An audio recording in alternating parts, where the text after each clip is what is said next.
رمیشا شفا چرا با آریانا سعید رقابت دارد؟ آیا با واقعیت رمیشا شفا در امریکا زندانی شده است؟ حقایق تازه و باور نکردنی رمیشا شفا در امریکا افشا شده است. من در این ویدیو پیرامون همین موضوعات خواهم پرداخت، پس در ادامه با کانال دنیا اینفو باشید.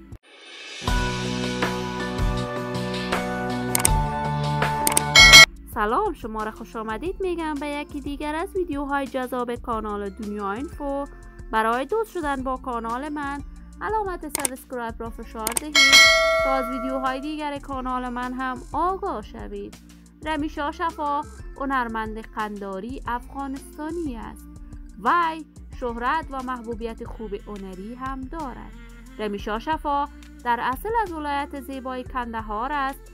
رمیشا در یک خانواده روشنفکر در کندهار دیده به جهان گشود.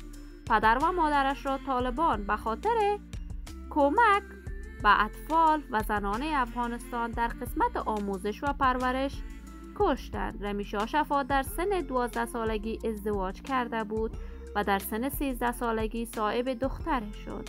وی به کمک و حمایت یکی از اقارب و دوستان پدرش در ولایت زیبای کابل آمد.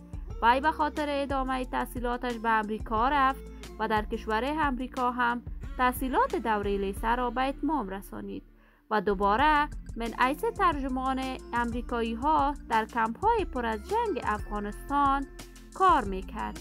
رمیشا تا کنون 3 بار ازدواج کرده است، ولی ازدواج های وی کاملا ناموفق بوده است.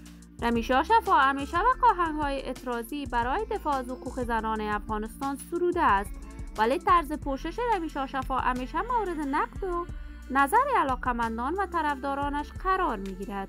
رمیشا شفا همیشه در رقابت هنری با آریانا سعید بوده است و آریانا را یگانه رقیب هنری خود میداند.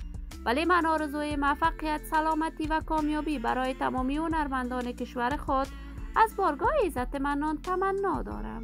دوستان نهایت عزیز، شما هم نظریاتتان را در بخش کامنت با من شریک بسازید. این ویدیو را با دوستداران و علاقمندان رمیشا شفا به اشتراک بگذارید.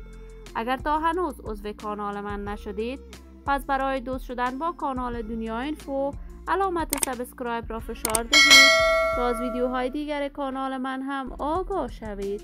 سلامتی شما نازنینان آرزوی من است. تا درودی دیگر، بدرود.